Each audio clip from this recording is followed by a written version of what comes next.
va t'épouser si tu ne sais pas cuisiner? Voilà la phrase qu'on répète souvent aux jeunes filles adolescentes, soi-disant pour les motiver. Si tu as une fois entendu cette phrase ou tu t'es une fois senti concerné par cette phrase dans ta vie, assieds-toi, on va parler.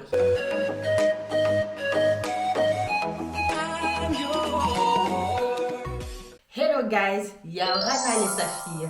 Bienvenue dans la bulle de Christine. Aujourd'hui, on va parler de ces choses-là que beaucoup de filles en Afrique, oui, je vais dire les termes, c'est souvent en Afrique. Beaucoup de filles en Afrique, souvent dans l'adolescence, se voient recevoir de la part de leurs parents ou de leur famille sous prétexte qu'on est en train de les motiver ou de les apprendre à être de vraies femmes. On va analyser ce que ces phrases signifient, ce qu'elles induisent, ce qu'elles traduisent au fond et si elles ont réellement un impact dans la vie de cette jeune fille, dans le développement des jeunes filles. Donc si toi aussi, jeune fille qui écoute cette vidéo, tu as une fois entendu ce genre de phrase, ou même si tu es un garçon et que tu as entendu ce genre de phrase être dite à tes sœurs ou à tes cousines, pose-toi là, prends quelque chose à boire ou quelque chose à grignoter et je vais te raconter l'histoire de cette histoire à travers mon histoire et ensemble on va débriefer tout ceci et sortir les leçons qu'il faut. Avant de commencer, je vais aller me faire un petit soda, comme ça va m'accompagner tout le long de cette vidéo.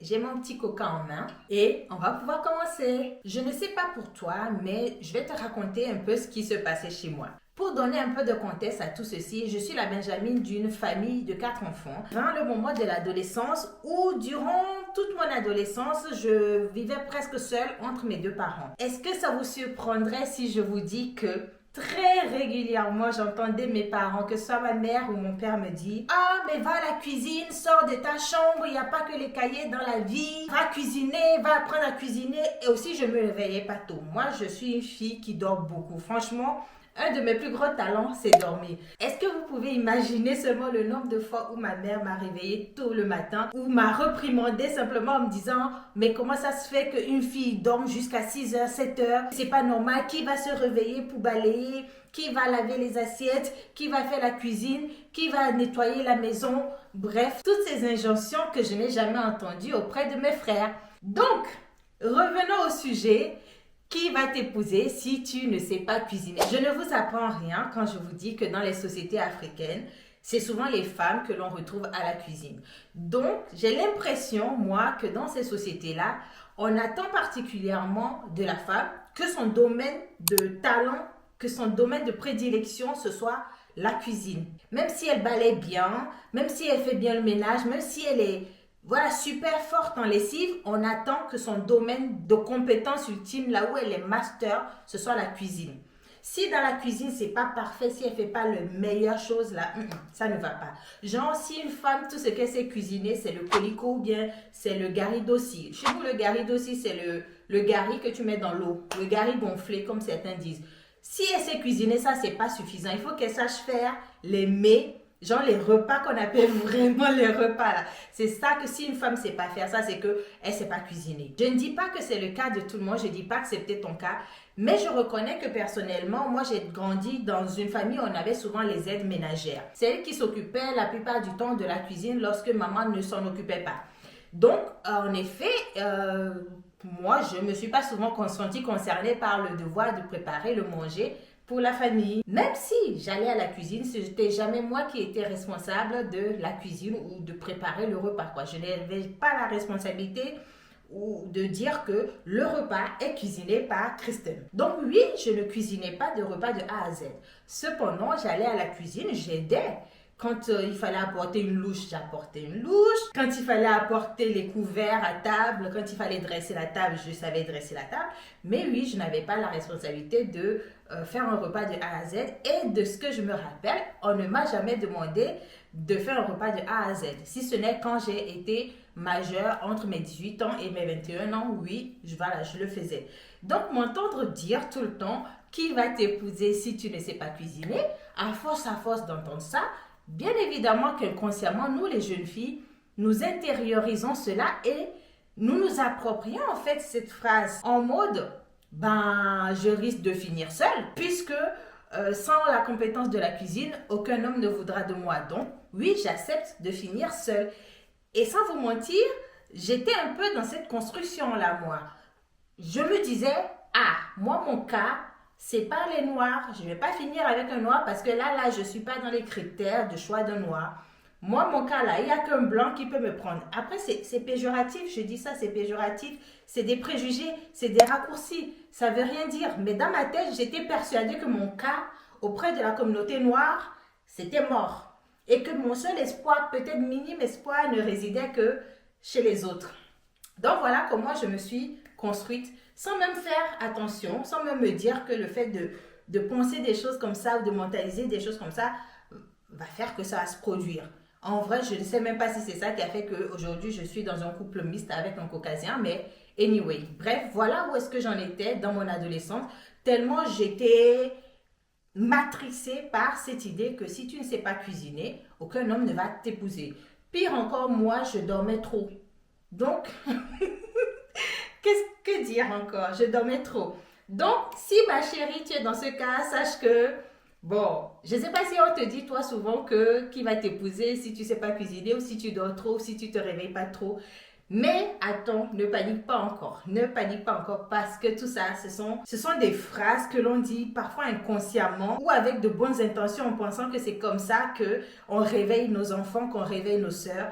Mais attention, je vais te donner plus tard des petits tips, des choses qui vont te servir dans ta vie. Donc, je referme ce contexte qui est propre à moi. Je ne sais pas quel est ton contexte à toi, mais si tu as dans ta vie déjà entendu ce genre de phrases de la part des membres de ta famille ou que tu es un garçon et que tu as entendu ce genre de phrases être prononcées envers des filles, des cousines, des sœurs autour de toi, sache que l'histoire ne s'arrête pas là. En grandissant, j'ai eu la chance, oui, je dis que c'est une chance, j'ai eu la chance de ne pas vivre avec mes parents pendant un certain nombre d'années. Je dis la chance parce que en vrai, si j'étais restée toujours dans leur cocon, je ne suis pas sûre que je me serais trouvée ou que je me serais découverte toute seule. Pour vous dire à quel point c'est grave qu'on pensait vraiment que j'allais pas trouver de mari tellement je ne savais pas cuisiner. À un moment donné, je pense que c'est en terminale ou en première année d'université, pendant mes vacances, mes parents m'ont emmené faire un stage de cuisine. Genre, moi, les vacances sont données pour se reposer et mes parents ont jugé que non, c'est le moment d'aller faire la formation pour apprendre à faire la cuisine. Donc, on m'envoyait dans un hôtel, dans les cuisines d'un hôtel. Ils ont payé une personne pour que celle-ci m'apprenne à faire la cuisine. Et en vrai, tout ce que je faisais à répétition, ce sont les plats qui étaient au menu. Donc, faire 3-4 plats qui sont au menu n'est pas gage de savoir cuisiner, selon moi. Mais voilà, j'ai passé les pires vacances que je pouvais à être en stage de cuisine. Donc, voilà à quel point c'était dur et c'était important pour eux vis-à-vis de moi. À l'époque, je ne savais pas qu'en fait, cette décision qu'ils avaient prise, c'était pour mon bien ou c'est parce qu'ils avaient peur pour moi. Moi, je l'ai subi. J'ai eu l'impression de le subir. Après ma licence, j'ai eu la chance et la possibilité de m'extraire du cocon familial. C'est une chance parce que c'est pas donné à tout le monde de pouvoir s'extraire du cocon familial. Et d'ailleurs, j'en profite pour lancer un message aux parents. Si vraiment vous vous inquiétez de l'autonomisation de vos enfants, de leur capacité à se gérer seuls si vous n'êtes pas là, faites l'expérience de les laisser autonomes dans une maison, dans un appartement, ne serait-ce que le temps des vacances. Vous aurez peut-être l'impression que ça va les laisser livrer à eux-mêmes et qu'ils vont se donner à des trucs pas sains, mais au moins, ils auront la responsabilité d'être responsables d'eux-mêmes. Et le besoin primaire d'un être humain étant de se nourrir, ils vont se trouver des astuces pour pouvoir se nourrir. Et donc, ils vont forcément cuisiner. Suffit que vous leur donniez suffisamment de moyens pour faire les courses et pas trop de moyens pour pas qu'ils mangent tout le temps au restaurant ou dehors. Mais mettez-les dans une situation similaire à celle qu'ils auront lorsqu'ils seront loin de vous. C'est vraiment le conseil que je peux donner parce que, comme je le répète, l'expérience de vivre sans mes parents pendant plusieurs années, c'est clairement elle qui m'a fait devenir une adulte. Et pourtant, j'ai quitté le cocon familial à 21 ans, mais ce n'est que là que, quand j'ai su que j'étais capable de me nourrir moi-même, c'est là que j'ai eu l'impression de devenir adulte. Comme quoi, pour l'instant, il n'était pas question de mariage, il était question de pouvoir se nourrir et donc de cuisiner soi-même pour pouvoir survivre. Vivre loin de ses parents, c'est un premier truc pour pouvoir se rassurer qu'on est capable minimum de s'occuper de soi en termes d'alimentation, en termes de responsabilité, de se réveiller tôt, de répondre à des rendez-vous, même si c'est pour aller à l'école, quand tu es seul et que c'est toi seul qui dois te réveiller pour aller en cours et que ce n'est plus ton parent qui doit te réveiller, ça forge plus les enfants que de leur rabâcher à longueur de journée que s'ils ne savent pas cuisiner, ils n'auront pas de mari. Parce qu'un enfant, qu'est-ce qu'il a à foutre d'avoir un mari quand il est adolescent? C'est pas c'est pas le truc qui va le motiver. Genre, est-ce qu'il y a des adolescents là où leur souci, c'est de trouver un mari? Dites-moi, les filles, franchement, s'il y a des filles adolescentes qui passent ici, là, quand vous sortez le matin, est-ce que votre préoccupation, c'est de faire les prérequis nécessaires pour trouver un mari?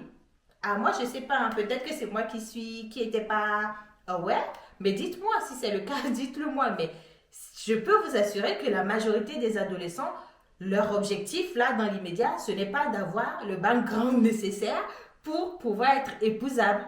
Donc, les mettre en situation où ils seront autonomes, où ils se réveilleront eux-mêmes pour aller en classe, les mettre en situation où eux-mêmes devront faire les courses pour se nourrir, les mettre en situation où ils devront gérer leur propre santé, ça aussi c'est un truc, franchement, on rigole, souvent on dit que les hommes, ben, ils sont dans les foyers, mais c'est leur femme qui connaît tout sur leur santé, sur la santé des enfants. Mais ça vient du fait que dès la base, on ne les a pas appris à gérer leur santé.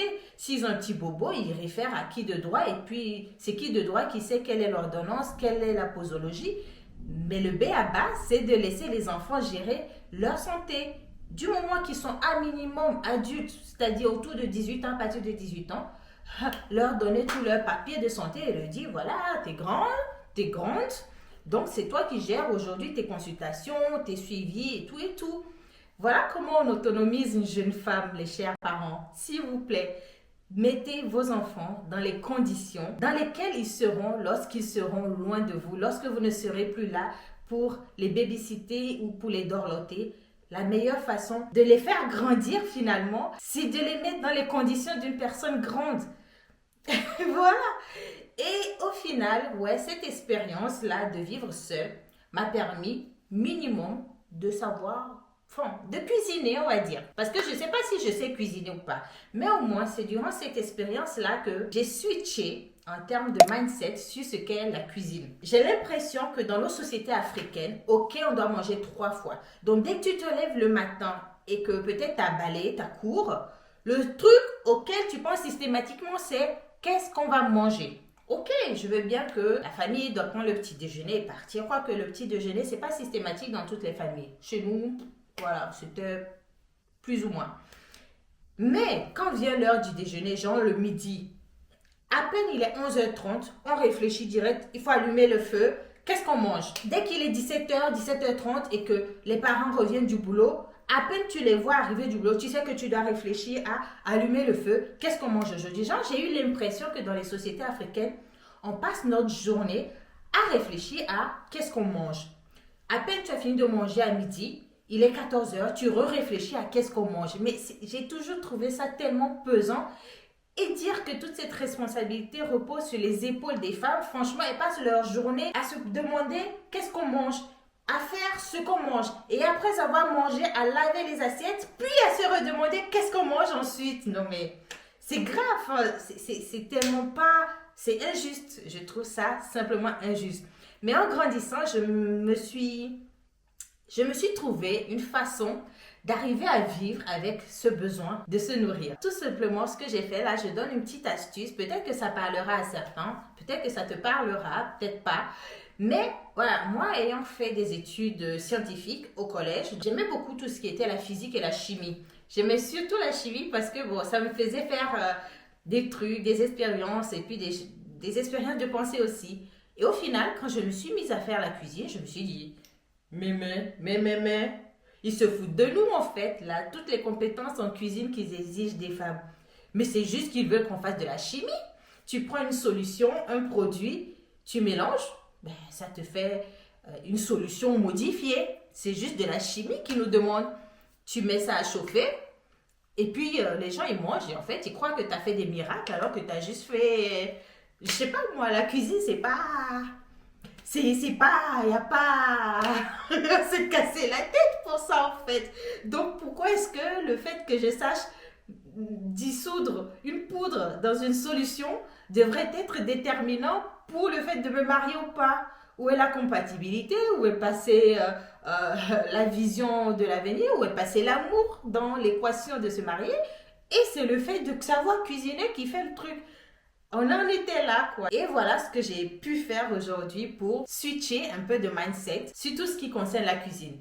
Et je vais pas vous mentir, aujourd'hui, je suis certes mariée, mais j'ai la chance que dans mon couple, ben, on cuisine à 50%, 50% l'un et l'autre, quoi. Je pense que c'est aussi de la chance de tomber sur un époux qui aime cuisiner, qui sait cuisiner. Même si savoir cuisiner, je ne sais pas trop ce que ça veut dire. Mais quand il cuisine, je mange, c'est mangeable. Genre, je ne suis pas en train de vomir. Donc, ouais, on cuisine à 50%, 50%. Et je me dis, ce que je fais, il trouve ça bon. Or, moi, mon avis, je fais que de la chimie. Je fais telle solution plus telle solution, tel produit plus tel produit, au feu, tac, tac, tac. Ça se met dans la bouche. Donc ma soeur ne te stresse pas avec cette histoire de si tu ne sais pas cuisiner, on ne va pas t'épouser. Et nos parents, s'il vous plaît, arrêtez de dire ce genre de phrases. Parce que vous ne vous rendez pas compte, mais vous, est-ce que vos maris vous ont épousé? Est-ce que nos papas vous ont épousé parce que vous saviez cuisiner?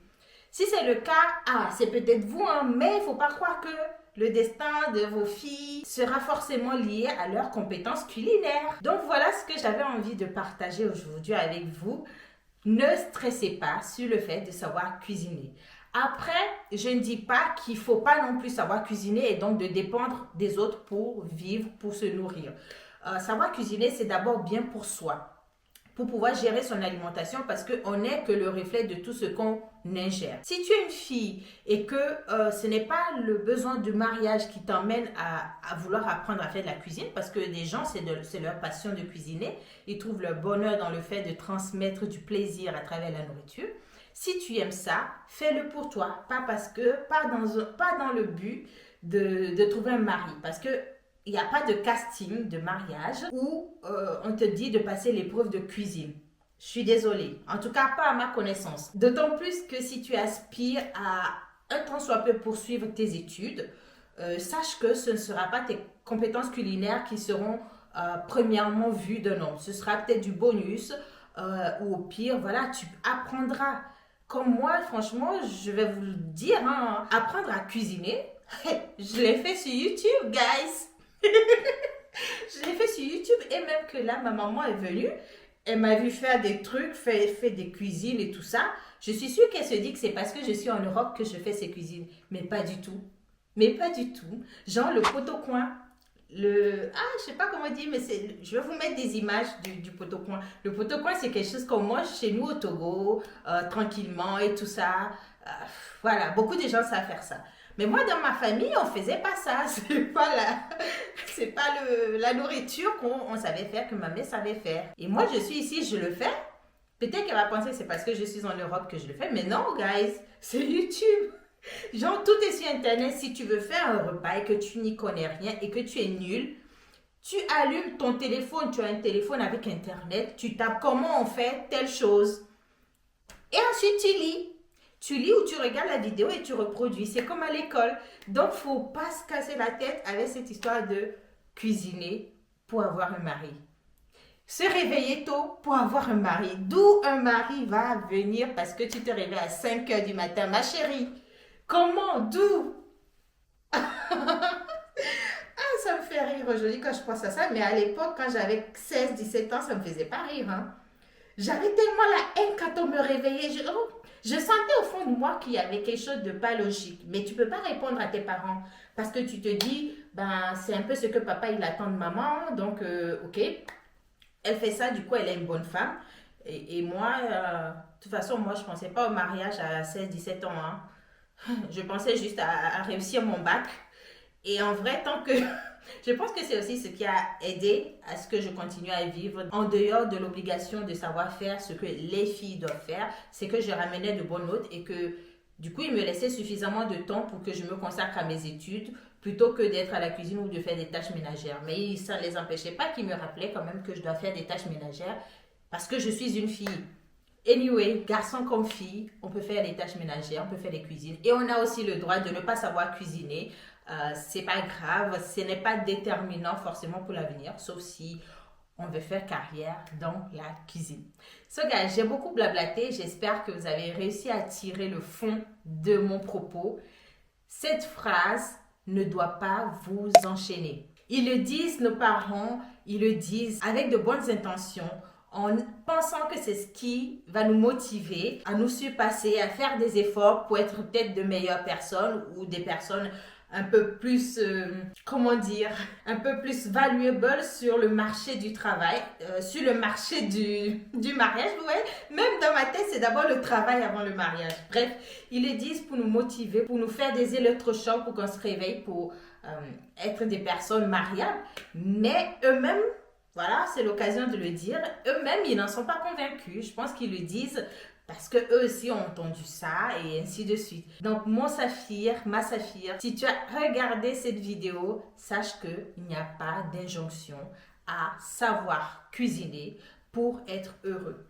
Le but de tout ceci, de cette putain de vie, c'est d'être heureux, de vivre du mieux qu'on peut en faisant bien sûr du bien et d'arriver au crépuscule de notre vie en ne regrettant rien ou en regrettant le moins de choses possible. Alors, enjoy ta vie, que tu sois adolescente, que tu sois jeune adulte ou plus grande adulte. Sache que toutes ces injonctions qui nous ont été données par nos parents ne déterminent pas notre succès, ne déterminent pas ton succès, ton épanouissement. Que tu veuilles cuisiner ou que tu n'aies pas envie de savoir cuisiner, cela ne te limitera pas si dans ta tête, tu as tout le nécessaire et que tu as la niaque et que tu as le courage d'aller affronter tes réels désirs. Voilà ce que je voulais partager avec vous aujourd'hui. Dites-moi un peu ce que vous en pensez. Dites-moi ce que vous avez vécu, le genre de phrases qui vous ont été prononcées. Moi, je vous ai dit, c'est: qui va t'épouser si tu ne sais pas cuisiner? Qui va t'épouser quand tu te réveilles si tard? Et le trauma principal à propos de ce sujet qui est le stage de cuisine qu'ils m'ont fait faire.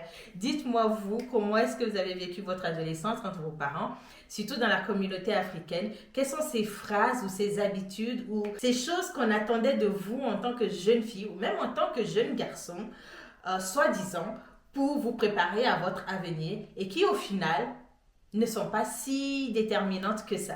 Allez, dites-moi tout en commentaire. Je vous fais plein de bisous. On se retrouve dans la prochaine vidéo.